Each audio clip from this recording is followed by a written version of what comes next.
Hi, Caroline. I, Welcome. What brings you in today? um, so I feel like I've got a lot of things juggling right now. I've got a 2.5-year-old, a 4-year-old that are so fun, and uh, but I'm also working part-time as a basically like a leadership and sales coach for an organization, and then I'm doing school as well. And I feel like I'm just at this place where I have like a lot of competing uh, not even just competing things that are, I feel like I'm going to be at a point where I need to make the decision to leave my role, just because I feel like I don't have the capacity.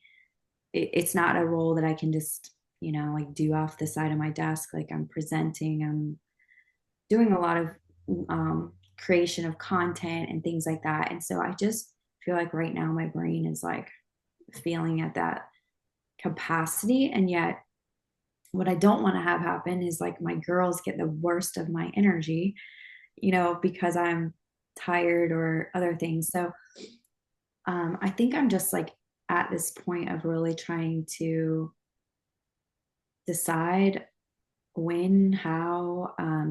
My husband just took a new position here. We moved from Orlando to Georgia, which was really nice because for the first time, like I've typically been, he's in education. So like it, in Florida, education is really tough to hold a family on, I guess is what I would say. It's like they just don't take teachers and pay teachers and coaches Hmm.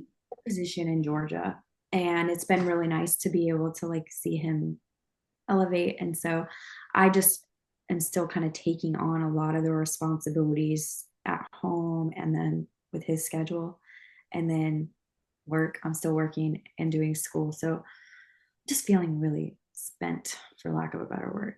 Wow. It sounds like you're coming up on kind of a crossroads a little bit, where you're going to be having to make a decision to take care of yourself because you are burning the candle at all different ends with work, taking care of young ones, handling things at home because your husband is very busy at a new job.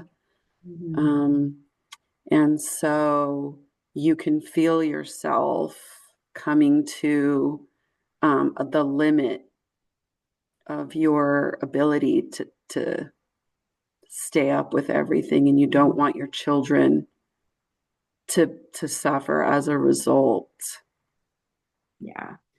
And it's been interesting. I got married later, I had kids later.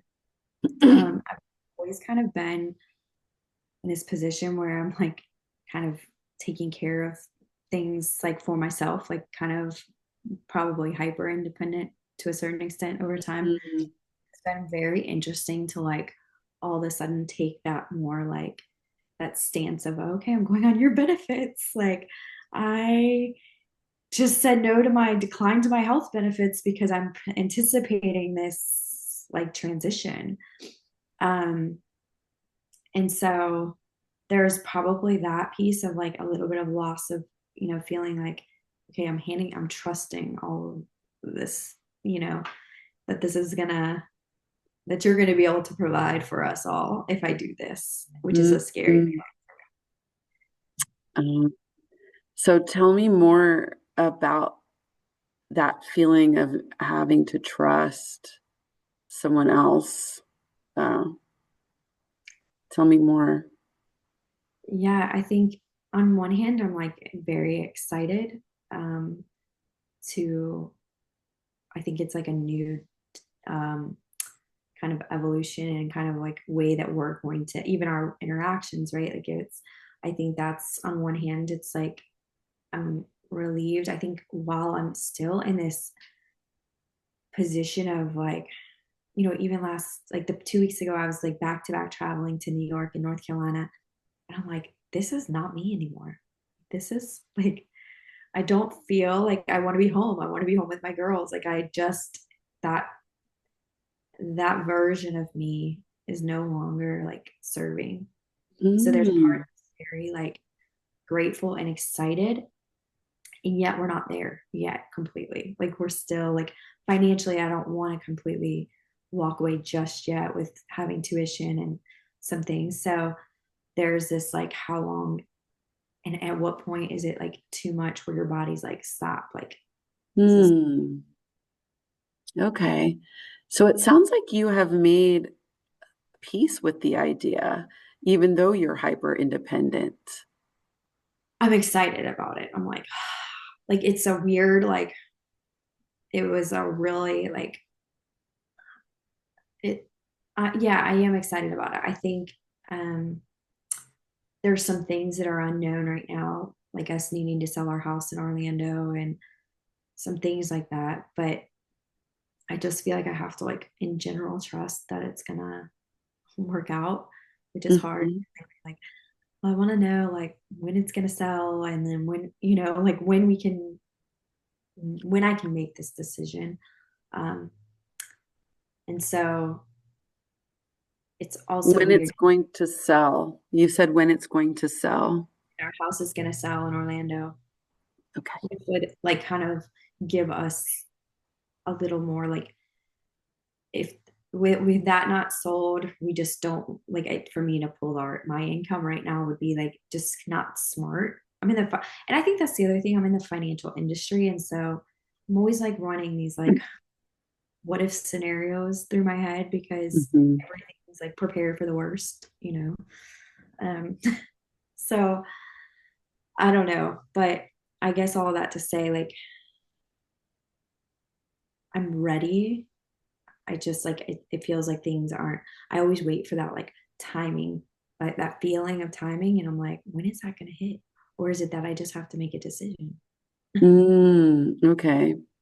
So you know that it's not right now, but you're Mhm. not sure if you're gonna know when is exactly the right time.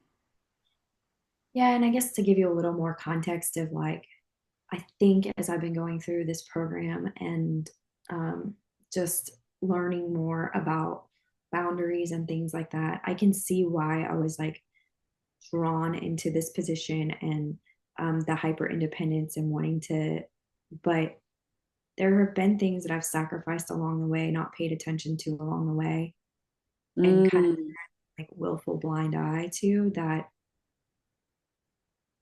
even in the dynamics with my leadership that are really unhealthy, that I'm like, wow, like I've been kind of in a really toxic environment for a really long time. hmm.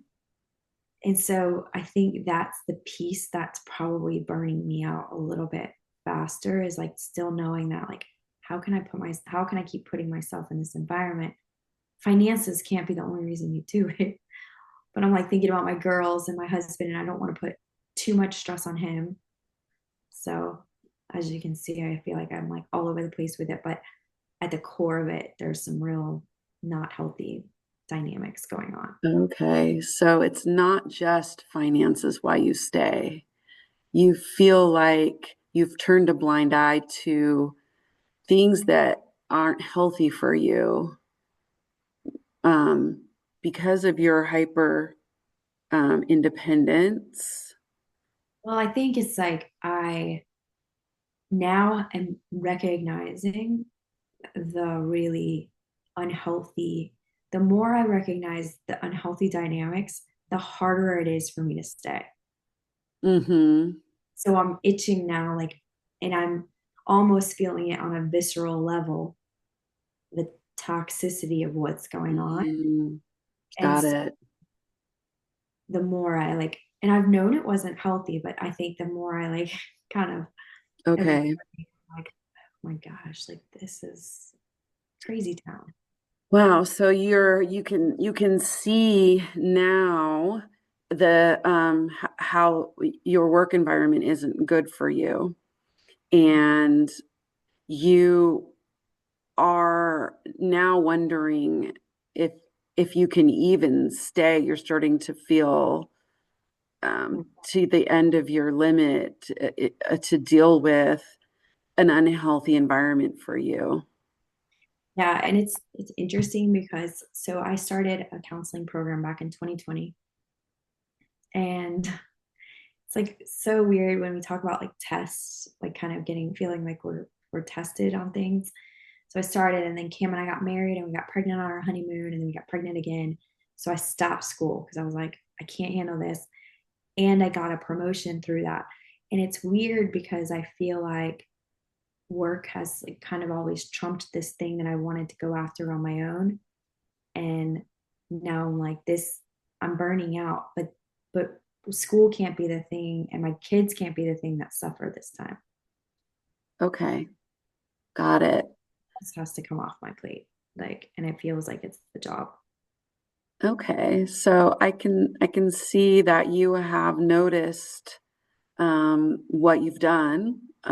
You've chosen work leading up to this, and now you want to make a different choice for yourself this time that doesn't allow work, this place where it's not even healthy for you, to take part of you away from the other areas in your life, which are much more important to you. And so you can see that this is the right choice. It's just it feels scary, like to say, okay, I'm done. Like I'm walking away from this thing that has been financially very lucrative, but at a cost. And so I think it's just slow. It's been a slow, like I went from full time to part time after the girls. Now I'm on Cam's benefits. So I'm like, I feel like I'm like slowly, I guess that's how I process things. I'm not a rip the band-aid off person. Like I need to Right. rip the band-aid off. You feel like it's time to rip that baby off. Um, yeah, well, you've spent this time getting yourself to this place, it seems. Um, and you know what the decision is that you want to make. It's interesting, I think, as the part that like I know that it's so although I was like never dependent, so to speak, until now, like on like my husband, there was always a thought process of like this dependence on um like a big corporation or somebody that, and so as I think about this next phase of counseling and perhaps starting a private, like it's just this whole like other type of trust, and it's trust that like this is the right move and it's a more aligned move, um, and that the other pieces that were driving me aren't the drivers anymore, you know. Hmm. um, it's just in the meantime I'm like, all right, how do I manage the burnout piece that I'm feeling and not let the things that are important to me suffer from, Okay. like school and my kids and my family. Right. So, how do you manage in the meantime? How do you manage in the meantime? Um, So. what, no, I don't want to ask a question. I was about to. Um, um, so you're struggling with the idea of what to do in the meantime Mhm. because you know you're burning out. Well, and I think I looked, so they did our 2026 calendar, right? And they have me booked out with events, and I say that even virtual events, like presenting through next summer already. So to me, that like is it's anxiety driving. Like to know that I already have programs and speaking things through next summer is like, what? Like, um, and it's weird. And this is another one of those boundaries. I'm like, I'm part-time. Like, so yeah, that's So seeing that you have all of these things scheduled out really brings you a lot of anxiety because it's an indication that you're hooked in for longer than you want to be hooked in to this Yeah, thing. like I'm hooked in and you didn't give me any breathing room. So the fact that I'm already feeling like this and then looking at my calendar is like um it's just Right. ludicrous to me. Like Yes. and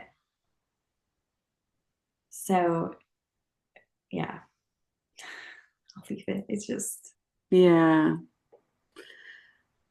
All right. Well, it sounds like you have come to a decision, and it's just a matter of, when you decide to make that final leap, that that's the decision you want, and it's not your current the way you're currently dividing your time doesn't align with your values anymore, and you still have some fears um, about this. And you've up to this point kind of taken it slowly. You've taken a slow exit. um, yeah, and well, it's my husband and I can't be more different. Like he's like a diver and I'm like, wait, right. But I mean, you have your process that you're doing. It seems to have worked so far. You've done this process at a pace that has worked for you. yeah,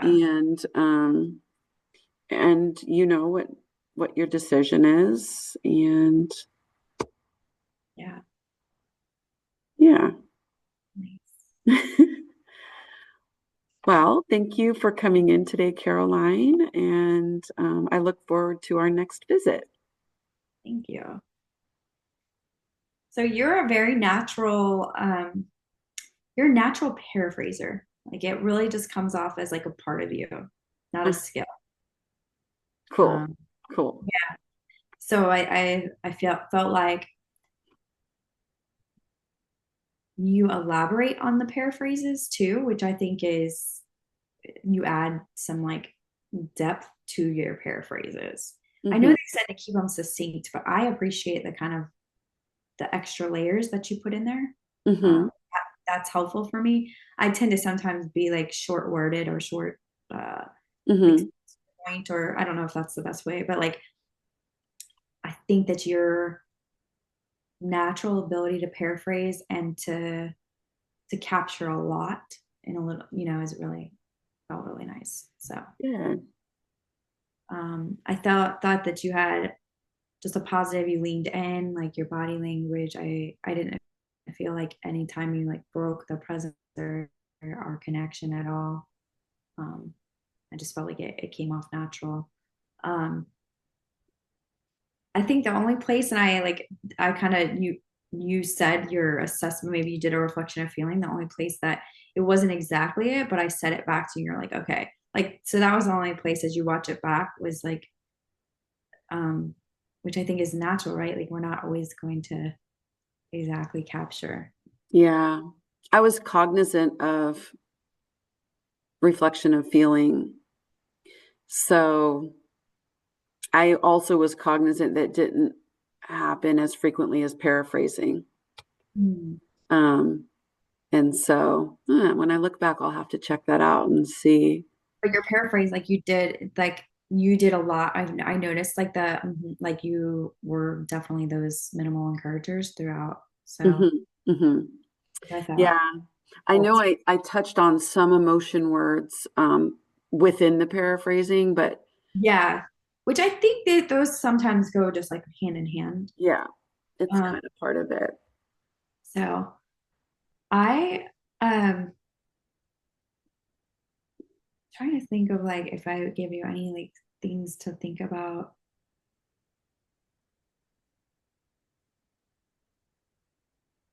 Not really. I mean, you caught yourself when you were about to ask a question, which is really it's really challenging not to ask a question during these. I know. I don't even remember now what I was going to ask, but But yeah, I would encourage you, like there was a place in which you ask you asked, I thought you used the prompt in a really appropriate, like there was something about, um, I don't I think I know. There's something when you asked the prompting one, and I tell me thought more about the um trust. yeah, trusting feeling. Yeah, because you were saying we're worried about trusting someone, and I said, tell me more about that, about feeling, Yeah, feeling like you're worried about trusting someone or something like that. yeah. So I thought that it said in the thing to use it sparingly, and I felt like that was the only place, but that was a place where it was like really, like you picked it Hmm. a good time to do that. Yeah. I I do think reflection and feeling more would have been good, and it's a feedback I've gotten in some of my previous ones too. So it's interesting it's coming up again. And it's so weird that it's me that's doing that because if I had to label myself, I would say that I'm a highly emotional person. So, yeah, interesting. I didn't feel like you weren't accurately, it just wasn't as prevalent as your Yeah, paraphrases. exactly. No, I noticed the same thing. Yeah. So, So, and as you look back, it'll be interesting to see the transcription to see if your paraphrases included the reflection of feeling. yeah, I'll check it out and see. I have a feeling in there was probably some reflection. Probably some. We just didn't go down that road um where we just sit with a feeling for a moment.